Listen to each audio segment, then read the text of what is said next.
झारखंड से। राधा महाराज। महाराज जी राधे राधे। महाराज जी वर्तमान में कैसे रहें, वर्तमान में होश को कैसे संभालें, क्योंकि हर कोई नाम भविष्य की तैयारी कर रहा है। नाम नाम वर्तमान में पकड़ो। राधा राधा राधा राधा, ये तुम्हारा भविष्य उज्जवल कर देगा, भूत को मिटा देगा। और वर्तमान में राधा नाम, इसलिए जीवन आनंदमय हो जाएगा। हर सेकंड वर्तमान, हर सेकंड में नाम, केवल नाम पकड़ो, अभी आगे बढ़ाता चला जाएगा। जो कर्तव्य है उस कर्तव्य को वर्तमान में करते हुए नाम जप करो, देखो आगे निकल जाओगे।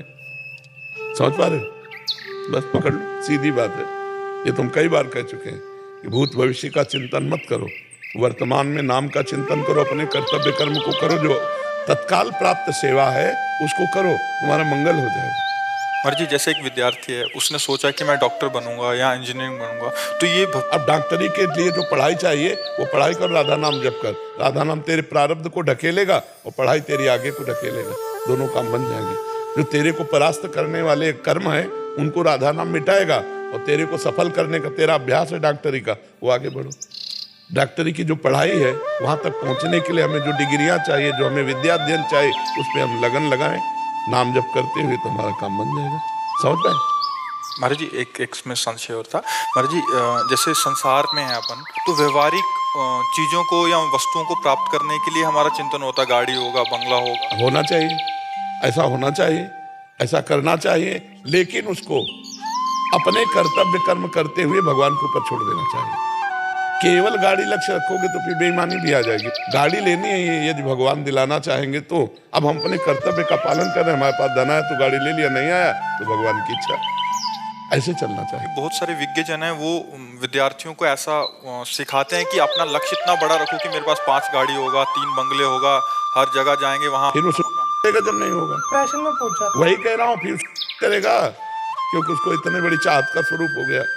ऐसा नहीं, तो ये सिद्धांत गलत है। नहीं, गलत सिद्धांत है। तो इसी सिद्धांत को सही करने का टेक्निक क्या है महाराज? हम उतना संकल्प करें कि हमारे देश की सेवा में कुछ हमारा जीवन जाए, परोपकार में जीवन जाए, और मैं भी सुखी रहूं। हे भगवान, आप इतना, जैसे कहा जाता, साईं इतना दीजिए जामे कुटुंब समाए, मैं भी भूखा ना रहूं और साधु न भूखा जाए। इतनी बड़ी वासना मत बना लो जो ना पूरी होने पर आप परेशान हो जाओ। कहते हैं, गांव में कहते हैं, उतना पैर पसारो जितनी लंबी चद्दर हो।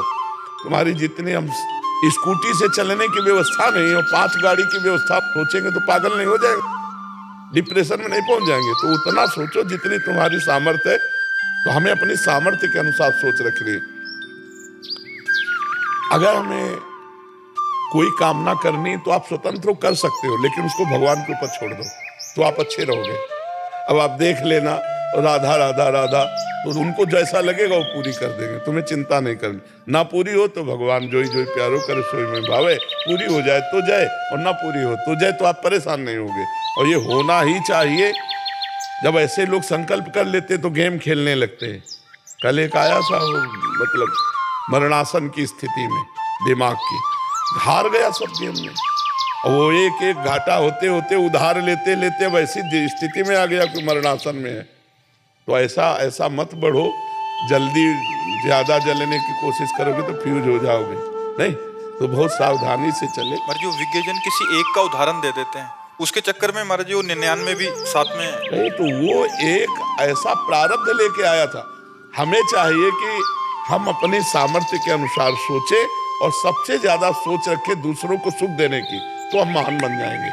हम दूसरों से सुख भोगने की चाहत करेंगे तो हम नीचे गिर जाएंगे। और अपनी सामर्थ्य के अनुसार कि हम कभी किसी भूखे को सहयोग कर सके, किसी बीमार को सहयोग कर सके, तो फिर हमारा प्रारब्ध बढ़ जाएगा, हमारे पुण्य बढ़ जाएंगे, और हम चाहेंगे वो काम हो जाएगा। अगर पुण्य नहीं है तो चाह से केवल पूर्ति होने वाली नहीं है। ये संसार है, सबकी चाहत ले पूर्ण होती है।